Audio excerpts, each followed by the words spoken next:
Shalom. I'm Rabbi Nathan Davidovich speaking to you on behalf of the webyeshiva.org, speaking to you from Efrat, Israel. I'm going to discuss this week's Torah reading, which is Parsha Mishpatim, and also a special Shabbat, one of the four special Shabbatot, where we have a special reading of the Torah in addition to the regular Torah reading. And that's this week's Parsha is Parsha Shekalim. Parsha Mishpatim starts with the words Ve'elu HaMishpatim Asher Tasim Lifneihem.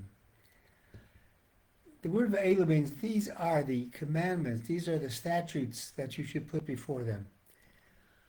And it's interesting because the very start of this Parsha teaches the connection between the lofty ideals that we had in last week's Parsha of Yitro with the giving of the Aseret HaDibrot, the Ten Commandments, and in this week's Parsha, which is the laws dealing relations with one another.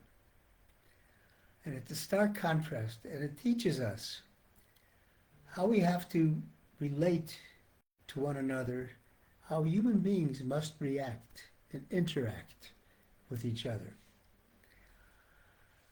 Parsha Shekalim is the special Torah reading that talks about the commandment of once a year giving 1/2 of a shekel, particular coin, 1/2 of a shekel for the upkeep of the for the use of the Holy Temple, or the Mishkan, the tabernacle.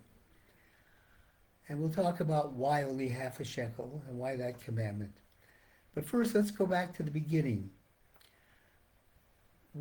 What is the first thing it talks about in this Parsha of Mishpatim? It says, the first thing it talks about is if a Jew sinned and stole money and doesn't have the money to pay back, then he has to sell himself into slavery to repay the debt.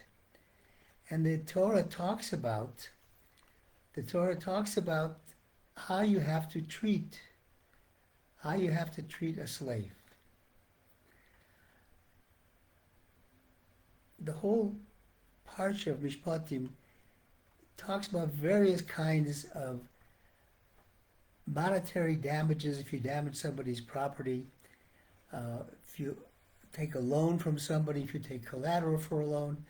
The Parsha deals with all of these things.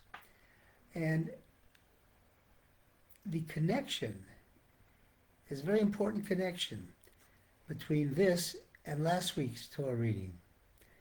Unfortunately, many people feel that their necessary observance of Judaism stops when they leave the synagogue. That as long as they pray to God, do good things in the synagogue, they've met their requirements. This teaches us, no, that just as you're commanded to love God, you're commanded to fulfill the Ten Commandments and the Torah as a whole, but it's not just on a ideological plane, it's on a reality plane, which means that when you leave the house of prayer or the house of study, you have to remember that you have to bring those lessons into your daily life. And therefore, we talk about how we first treat a slave, all these other things. And Rav Moshe Feinstein of blessed memory, he said, at first glance, it doesn't make sense that we have a greater commandment to guard these laws of monetary matters. And he said, how does this fit in? And he says that this teaches us something very important, that we have to have the emunah, the belief that everything that happens to us, all of our livelihood, all that we have comes from God, not from ourselves. And it teaches that it's not our powers, our strengths, our wisdom that got this, but the blessing of God. And those people who give in to their base desires and steal money or defraud somebody in business, they think that this is okay because they're still being a good person. No, there is no basis for trying to steal or deceive somebody else. If you accept that all of your money is destined to come from God and is determined, as their sages say, from one year to the next, then if you go out to steal money, you're not going to increase, but you've done a terrible wrong.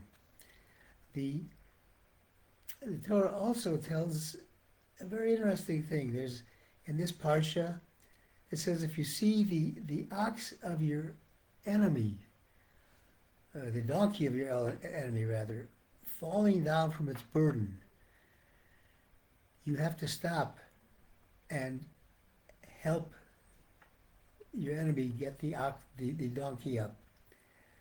You can't let your anger interfere. So often people hold a grudge, and the Torah is telling us right here, do not hold a grudge. When you see your fellow in need, your job is to help him. And this concept is continued with the special Parsha of Shekalim. In Shekalim, we give half a shekel. I mean, that's a small amount of money. Why not a full shekel?